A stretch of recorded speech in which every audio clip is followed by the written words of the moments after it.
A lot's already been written about trends, predictions and forecasts for 2022.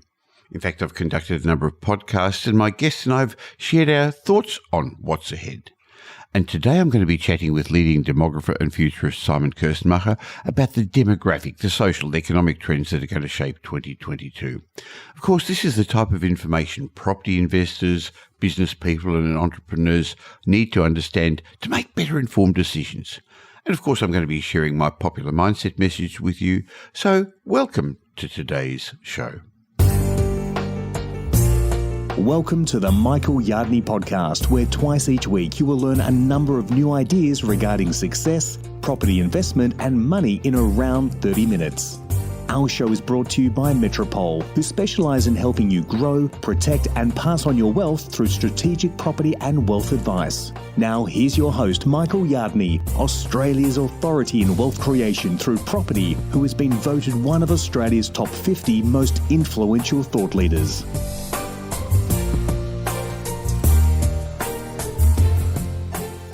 The coronavirus pandemic was a great reminder of how difficult it is to make accurate forecasts, well, especially about the future. But recently, demographer and futurist Simon Kuestenmacher, the co-founder of the Demographics Group, was prepared to stick his neck out, and he made 22 predictions of what 2022 holds for Australia in his regular weekly column in the New Daily. So I'm looking forward to discussing those predictions with him today. Hi, Simon. Hi, Michael. Great to be back. Now, I enjoy reading your regular columns in the New Daily, and this was a good topic for our first podcast for the year. But since we spoke last, you've been overseas. How was your Christmas break? Wonderful. It was the first time in, almost 3 years that we went overseas, of course. And this time around, we got to show the grandparents their first grandchild. So that was a big success. Great. Now back to Australia and our challenges here, but also our opportunities. So I remember it was about 2 years ago, we thought 2020 was going to be the beginning of the roaring 20s. Boy, were we wrong for the first couple of years, but I see some good times ahead. So let me read out what your list of predictions were, and maybe you could fill in the blanks. So I think your first prediction was millennials are going to continue to move to family-size homes. Exactly. So this trend we've seen over the last 2 years already starting. This is, of course, driven by the procrastinating millennials finally starting families, meaning they need larger homes and they're leaving the inner cities, suburbs behind in order to move to wherever they can afford a 3 to 4 bedroom house these days, which tend to be more the outer suburbs or even regional Australia. Yes, there has been a trend to regional Australia with the flexibility in working hours and the ability to work from home, even though there's now some anecdotal evidence that that trend's reversing, Simon. Exactly. And the problem here is that the data is always lagging behind a bit, and that we have to really feel the pulse of the nation by talking to real estate agents, by just talking to people in local governments to understand what might or might not be happening.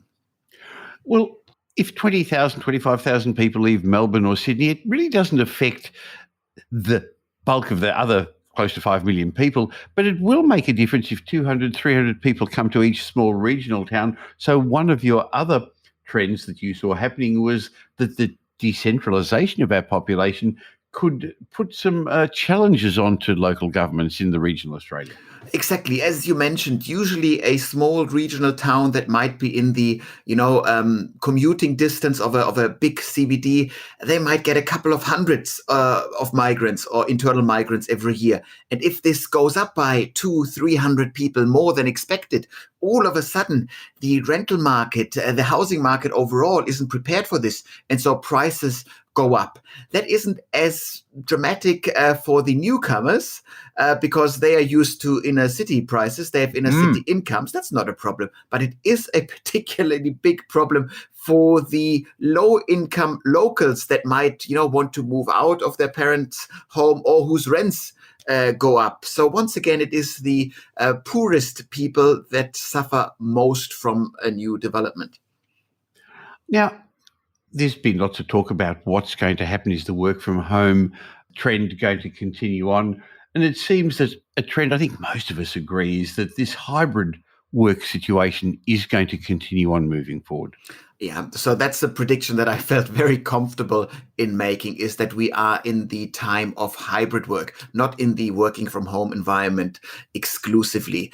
Of course, working from home has lots of benefits, but if you just look at what really benefits work itself, it is quite useful for many tasks to share the office with your colleagues if you have to collaborate on a specific project.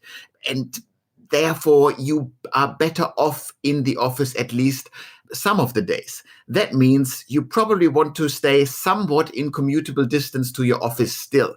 So not all people will move out to regional Australia and never visit the inner city again.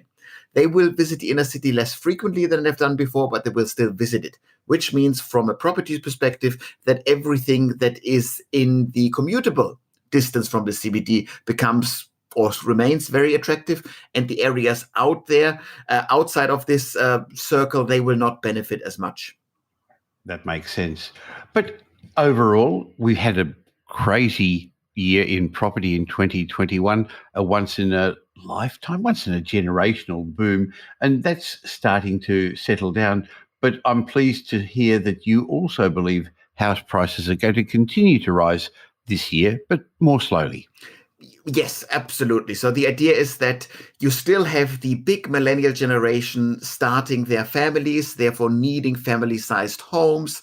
So that trend isn't over yet. That is still going to continue for the next year or two. And of course, house prices also fall if we have more houses entering the market, if we build more stuff. But that you can't build housing that fast. So there is a time of catch-up, a period of catch-up that we're still, going through. And therefore, 2022 will still see high house prices. We haven't done anything major in order to drive prices down in this year, I would say. Well, there's an election coming up, and while I can't see either party fiddling with taxes, they've learned their lessons that way, it's quite likely that affordability is going to be on the agenda, but I can't see either party wanting to bring down the value of homes.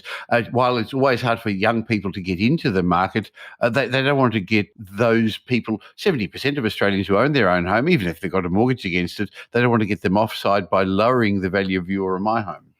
Exactly. And so therefore, in the election cycle, you will see, crocodiles, tears being shed by politicians, and there will be the occasional little policy that is meant to look like it is helping housing affordability. A first home buyer scheme is a classic example. It looks like you give $10,000 or whatever it is to every first home buyer, but really that means that the market knows that everybody has $10,000 more and then adjusts the costing of homes accordingly. So that doesn't do anything really. Well, that's exactly what happened a couple of years ago when the first home buyer scheme was allowed to be used on established properties as well. And in my mind, it was an established home buyer grant rather than Yes. a first home buyer grant, established homeowner grant, because they did very well. Now, you've also got some trends suggested about what's going to happen to the average house size in Australia. I can only see the average house size going up.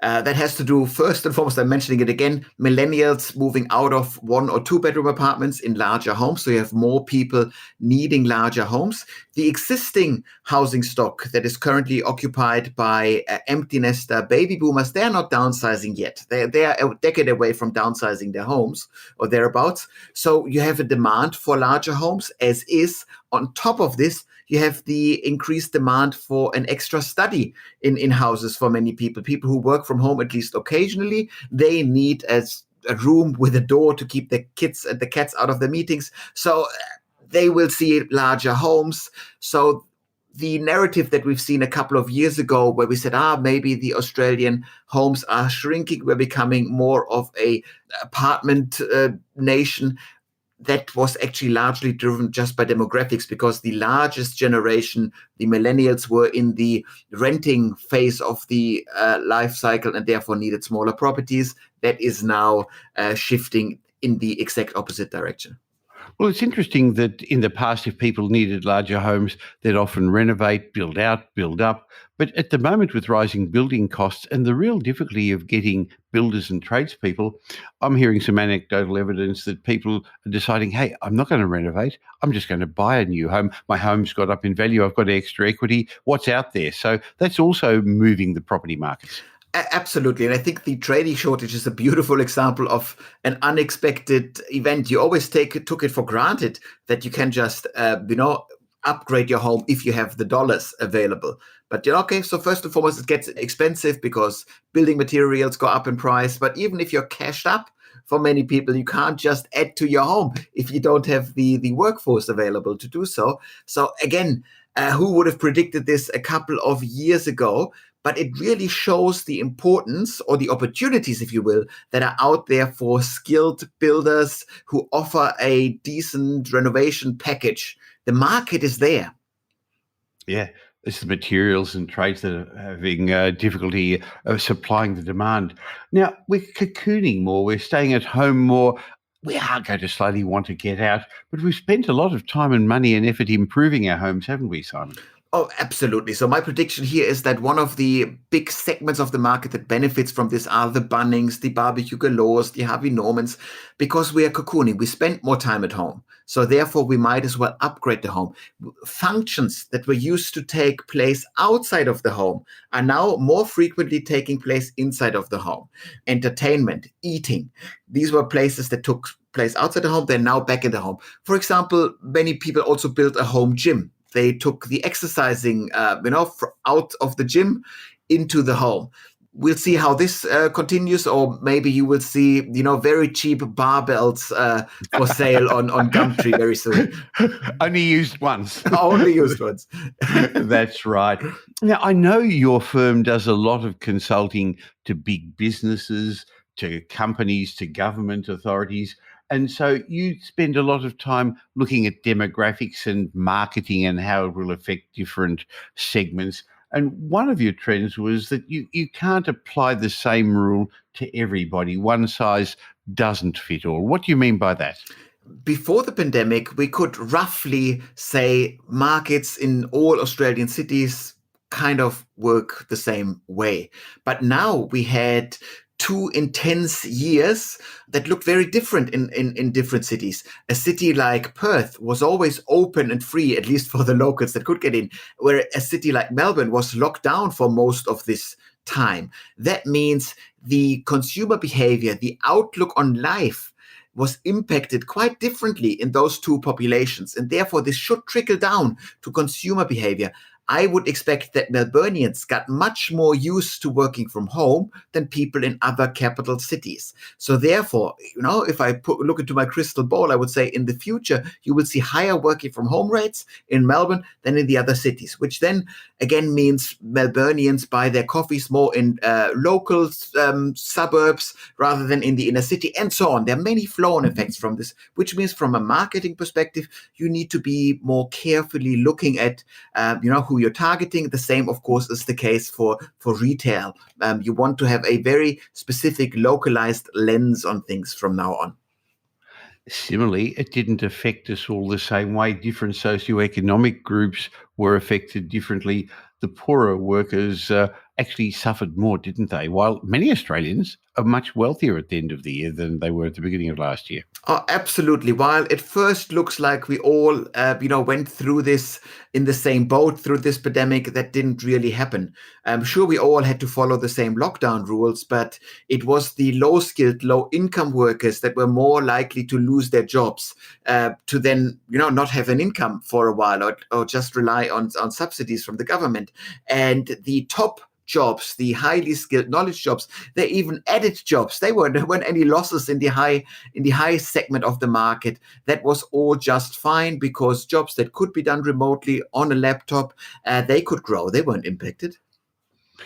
Fortunately, there's going to be an infrastructure boom moving forward, and that could well create job opportunities for middle-income earners and skilled labourers? Oh, absolutely. The infrastructure boom is a wonderful thing that we do have ahead of us because all governments are extremely willing and they budgeted for it to spend on infrastructure. So that is great. The only problem here is the skills shortage, is that we do not necessarily have enough people to build all the stuff that we are willing to pay for. That's a problem. And therefore, we highly rely on the TAFE system to create enough workers. In pre-COVID times, we could just import carpenters and tradies, whatever we need from overseas. That now doesn't work quite as well anymore. Hopefully the borders will be opened up and they'll be able to come as well. Now, interestingly, as we still talk about the divide in different levels of our community, baby boomers, I know that a lot of our friends, and including me, feel we've lost a year or two of our golden years. I think they're going to want to make up for those. Oh, absolutely. As a generation, half of the baby boomers are officially of retirement age. Plenty of them are already retired, but they're all still in the healthy stage of a life cycle where, sure, there are a couple of aches and pains occasionally, but you're still healthy enough to travel. Your nest egg looks well. So you want to travel the world. You want to see and explore the world, but that wasn't possible. You want to spend time with your grandkids as much as possible. That didn't work out as you planned. And so therefore, this whole generation really feels a sense of urgency. It's their time now. So as a market, they're very attractive over the next couple of years. They have cash and they have a sense of urgency. That's quite wonderful of a cohort to do business with. Well, most of them have become wealthier because a large percentage of baby boomers own their own home, many even without a mortgage. And many of them who've had a mortgage have actually paid in advance. They've stashed their cash. It's believed that there's close to $250 billion of money saved. That's looking for a home. It's looking for somewhere to spend. Yeah, quite literally so. And again, if you can tap into this market with your company, with your firm, you're doing well. It's a big generation that is in a very attractive stage of the life cycle at the moment. Baby boomers, as you said, are in retirement age, but it seems like we're not going to go and leave the workforce without a little bit of a fight. Many are staying longer just for something to do. And unfortunately, some still haven't got enough behind them to actually spend the next 30 years in retirement. Yeah, so what we're talking about here is the trend towards sliding into retirement rather than retiring. Friday you get the gold watch and from Saturday on you spend your days on the golf course. That's not how people retire these days anymore. Many people just slowly phase back their work commitments.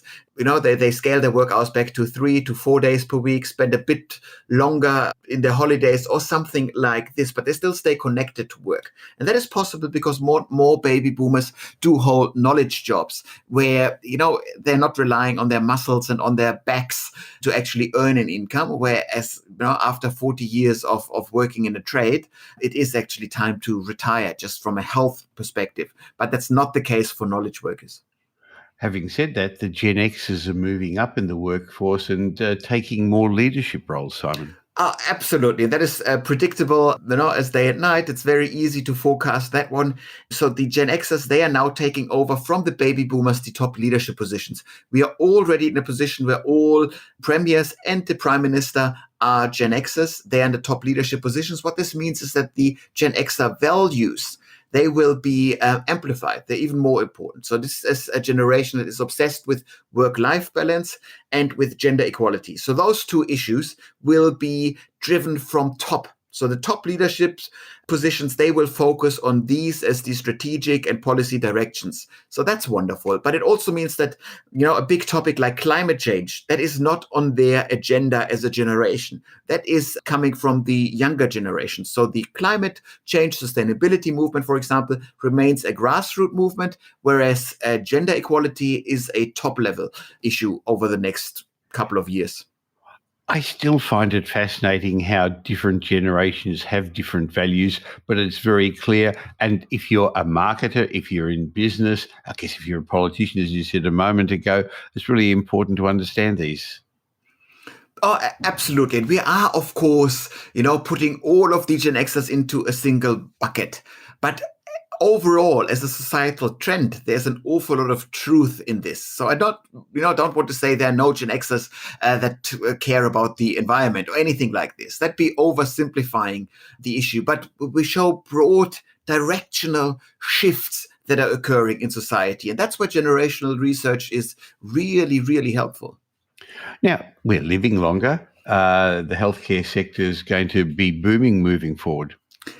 Yeah, I almost felt like cheating putting this in as a forecast for next year. Yeah, healthcare is going to be the biggest growth sector. We are aging, rapidly aging. There's big increases in the population that tends to consume healthcare services.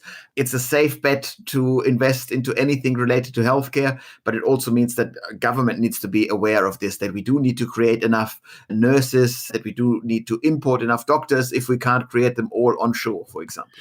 Well, I really like it so far. We're about halfway through your list of trends, predictions, and as a futurist, I think you're doing a good job at the moment. The other one is that Australia's economy is going to recover in 2022. I think that's a pretty safe bet, Simon. Yeah, I think so. So we do see the economy pump up again because we are, at least for now, out of lockdowns. There will be a smaller restriction here and there, but overall we can start to kick back into gear here. And Australia is extremely keen to do so. That's a wonderful thing that I just see from working with business people from all sectors all day long. You do see this energy. So there'll be an economic, recovery that is driven by every sector, really. So that's good. And being an election year, that can't hurt either, can it? Exactly. I don't think that hurts at all. But we're also seeing, once again, with this recovery, the only thing that's holding back the recovery is the lack of skilled workers. Whoever I talk to, whatever industry it is, they say it is near impossible at the moment to hire people for all the positions that they could potentially make available. So therefore, we are very closely monitoring the skilled migration intake into Australia. International students will also come back, but they're not going to fill the skills shortage in the important sectors. Now, we're both from Melbourne, and I remember during those days of lockdown, there were two different sorts of days, Simon. The day somebody would deliver a parcel at my front door, the postman would ring the doorbell, and there was the days where you got a delivery by buying something online and the days that you weren't. It's actually interesting that my postman knew my first name. He said, "Hi, Michael, I've got a parcel for you." Oh, very good. Is that trend going to continue? Yes, absolutely. And I would, split the 2 days into a different category. I'd say there are the days where you buy online stuff, and then there's bin day where you chuck it all out again. But so the general trend towards more online. You bought a few extra things you didn't need as well. Is that right? Surely not. That was the only thing you could do. So that's right. No, but so the idea with the online shopping trend is we've seen this before, that online retail shot up to new heights. And then when all the borders were open, because there were times where all Australian borders, at least within the country, were open and all the shops were open, then the online sales didn't fall back to the pre-COVID normal, but they leveled at a higher plateau. So that's about 2 percentage points higher in terms of all retail that took place online. And that is $15 billion. That we shift from brick and mortar into online retail sales. And this might even be higher now that because the data doesn't take into account the big Sydney lockdown just yet. So what happened here is that we educated more and more Australians into buying stuff online, and then habits formed. And if this was the first time, which it was for many older Australians in particular, to buy stuff on Amazon, to have your supermarket groceries delivered to your doorstep, and you really take a liking to those habits, you're not going to kill them off just because the stores are open again. Well, I remember during lockdown, my weekly outing was to go to Woolworths on a Saturday. I don't do the shopping, but I had a couple of things I had to get, and that was my excuse to go out. I would only buy enough so that I'd have a reason to go out the next week. But now, why bother when you can get it online and get things delivered so much easier? So I agree that trend is going to continue. Now, as we go through your list of trends. The one that interested me also was the data on fertility. Are these lockdowns going to create more kids or less kids?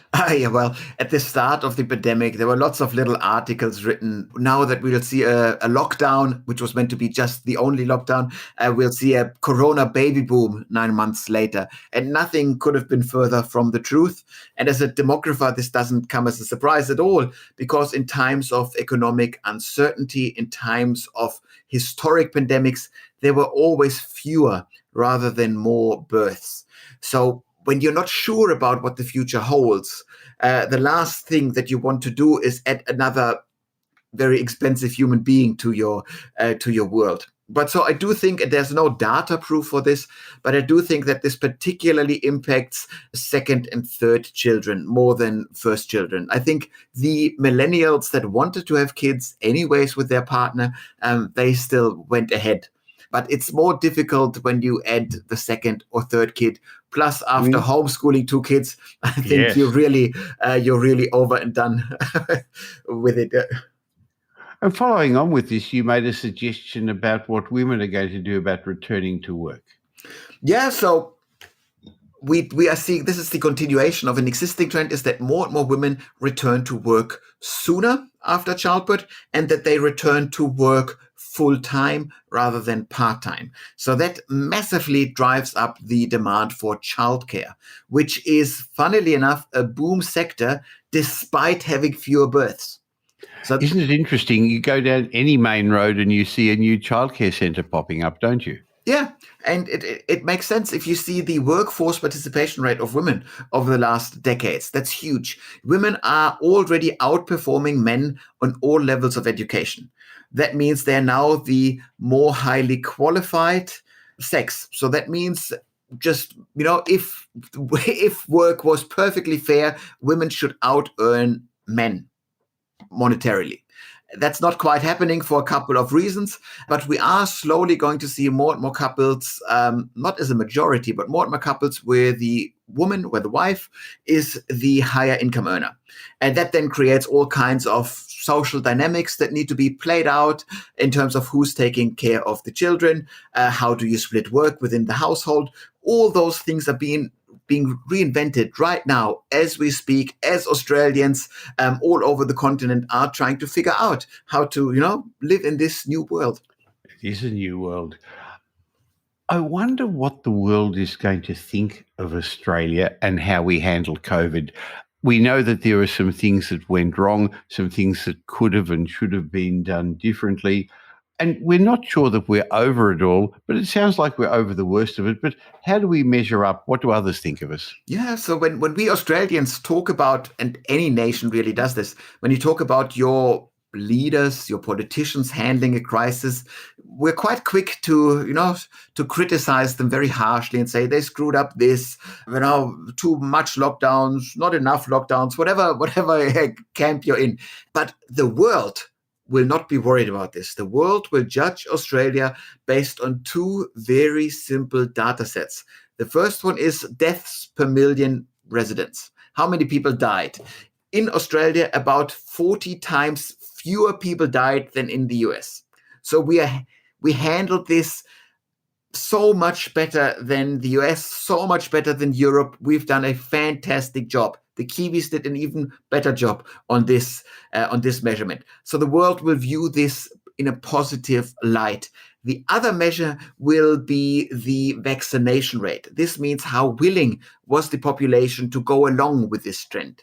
And we have a very, very high vaccination rate, even though we started vaccinating our country half a year after, the early adopters of vaccines. So that will be working in our favor. If you are a young skilled worker scanning the globe where they want to move to, Australia actually doesn't look too bad on those measures. We always have been a very favoured country for people to come, to live, to work, and this is only going to work well in our favour. Now, a couple of other trends that you suggested. One was about extreme weather events. Well, having gone through a very hot couple of weeks at the time of recording this in Melbourne, what do you mean by that?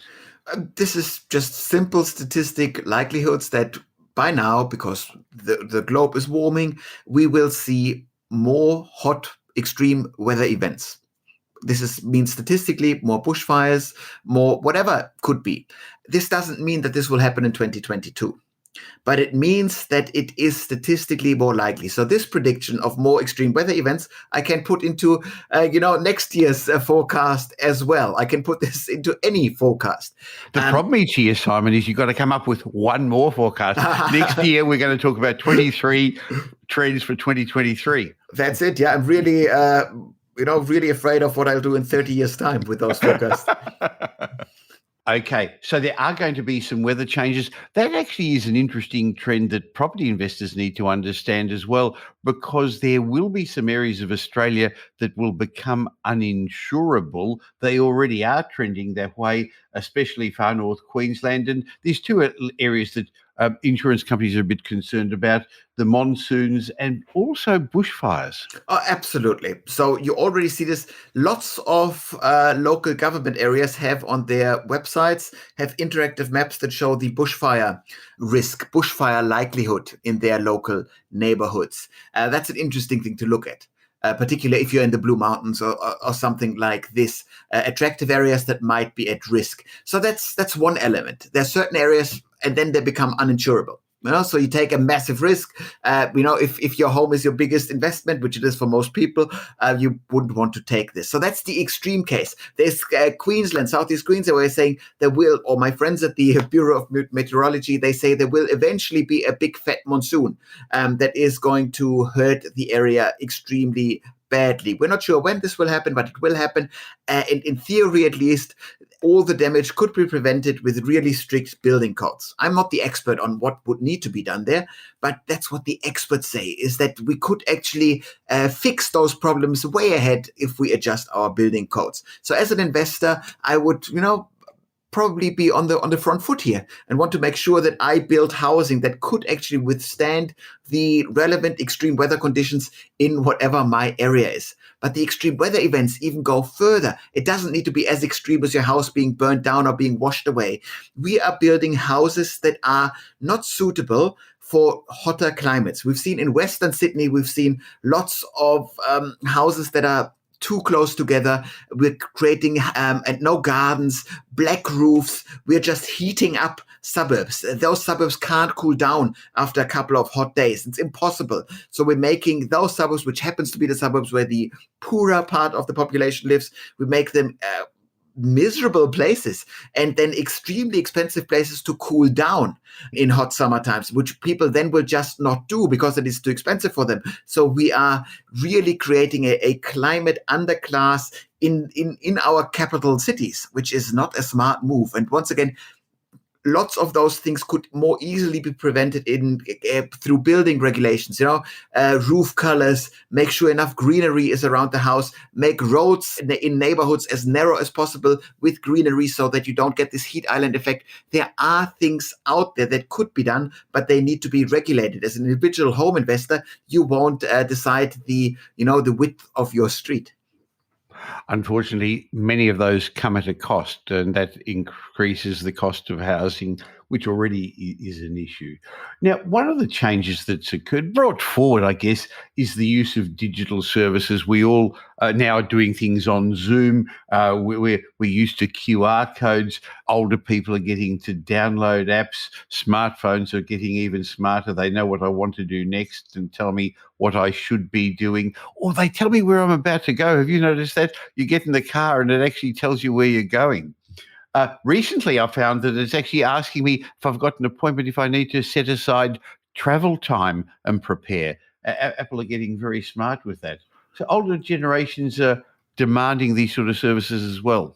Yeah, so we've seen for a long time the trend of young people being extremely picky with their demands for digital services, meaning people leave a bank if not everything can be done online.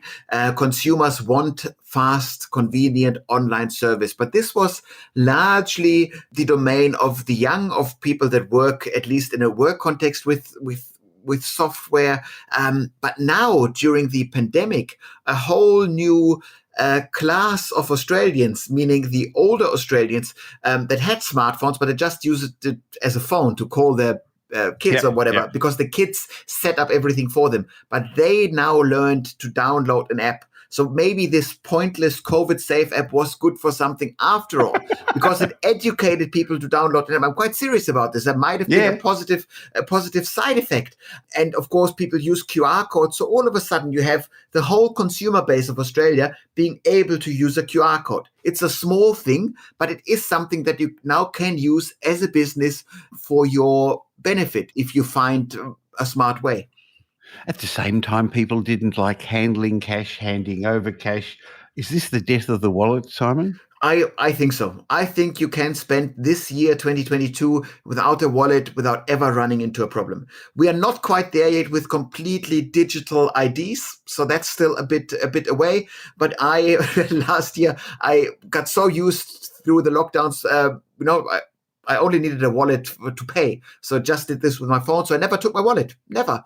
And then I ended up traveling to South Australia and to New South Wales on 2 occasions without my wallet. And they were happy me just showing a photo of my ID. Oh, so, really? That was enough for the border forces there. I shouldn't advertise this, otherwise I get into even more trouble. Uh-huh.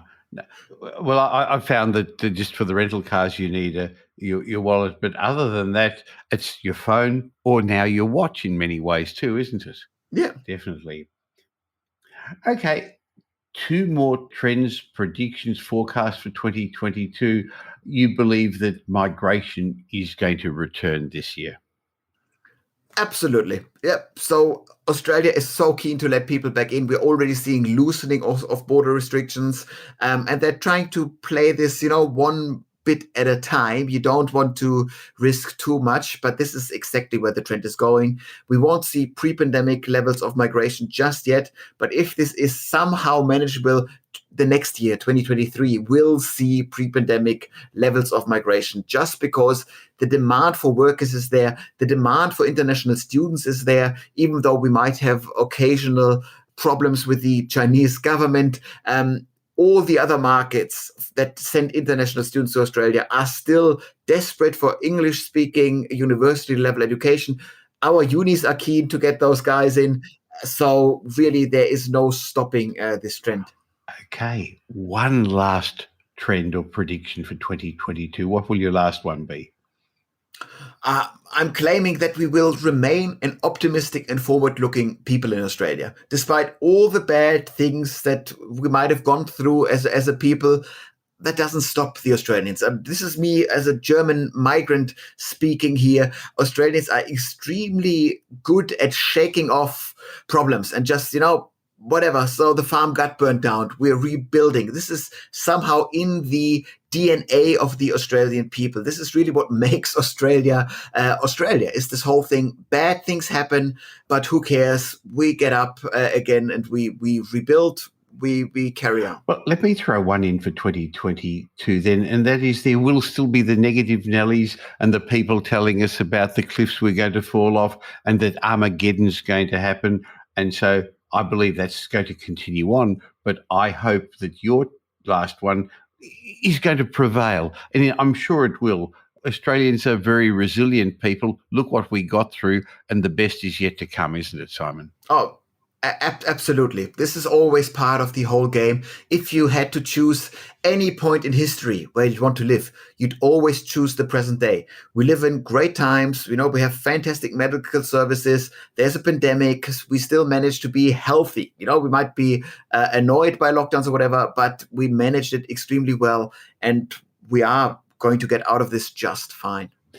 Well, I look forward to having a chat with you once a month, but I look forward to having a chat with you in 12 months' time to see how many of these trends are going to fall into place and see what predictions you're going to make for 2023. Thanks for your time, and we'll catch up again in a month's time, Simon. It was a great delight.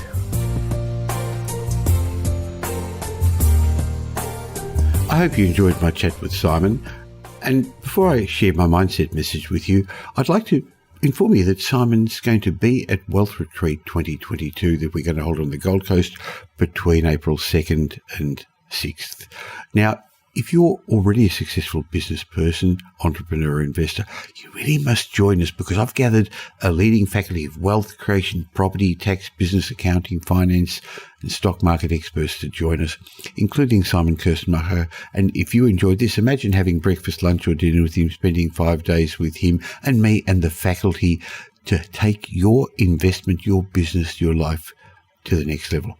One of the main reasons people who attend Wealth Retreat get so much out of it is they suddenly find a group of ambitious, positive, like-minded, supportive doers to help them succeed. They get an instant peer group of movers and shakers. And I think in today's complicated market, that's more important than ever.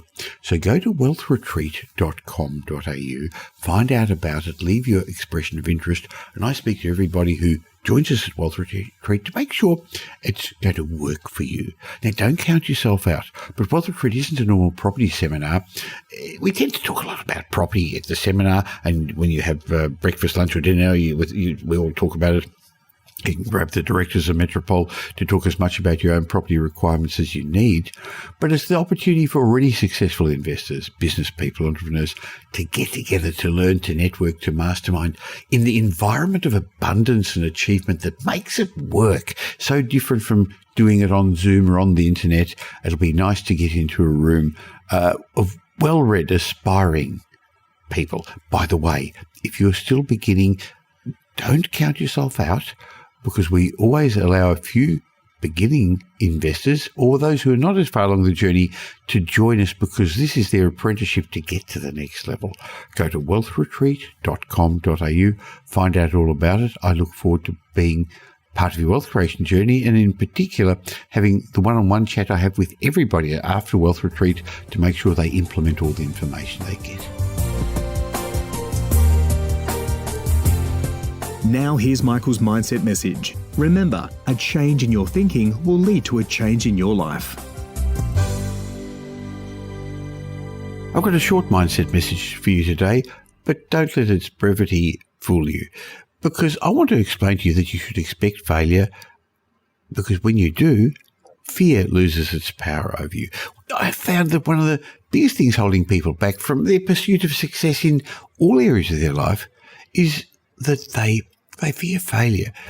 This fear of failure causes them to second-guess every move they make. It causes them to overthink everything. It causes them to delay action.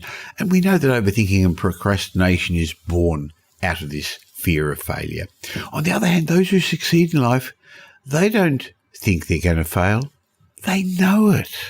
They know their journey to success will be riddled with failures and mistakes. In short, they expect to fail. And when you expect to fail, fear loses all its power over you. When you no longer fear failure, you feel empowered to take action. You'll screw up, you'll make mistakes, you'll fail often. I've often said I'm a real success at failure, but you'll learn from your mistakes and your failures, and as you learn, you'll grow and you'll improve. And this growth will cause you to gain confidence, and this confidence will empower you to take even more action. I remember reading Dale Carnegie saying, inaction breeds doubt and fear, action breeds confidence and courage.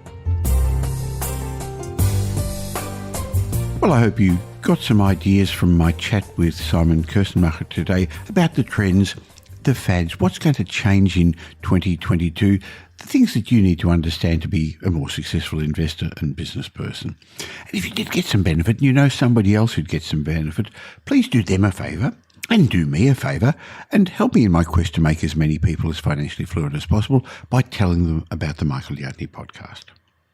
Now, of course, you can tell the whole world by leaving a review, like Sir BL did on Apple Podcasts, and he wrote, great insight for the beginning investor. He left a 5-star review saying, thanks, Michael, for taking the time to teach us about investment and property in particular. Well, you're welcome. And if you email me, michael@metropole.com.au, I'd like to say thank you for leaving that review by gifting you one of my books.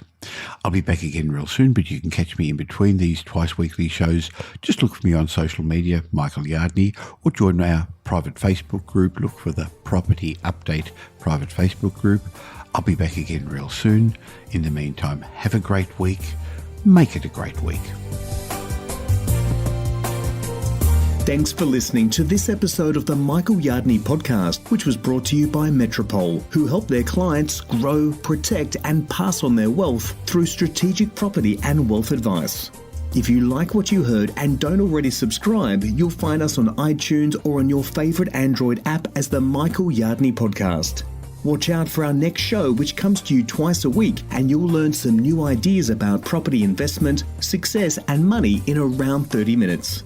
To get more of Michael's thoughts, go across to www.propertyupdate.com.au and sign up for his daily morning briefing, and you'll hear from not only Michael but a group of leading property success and money experts. And just a reminder that the information you heard in this show today is general educational advice and not specific investment advice, as we don't know your personal circumstances. If you're looking for specific advice, why not ask the team at Metropole to help you?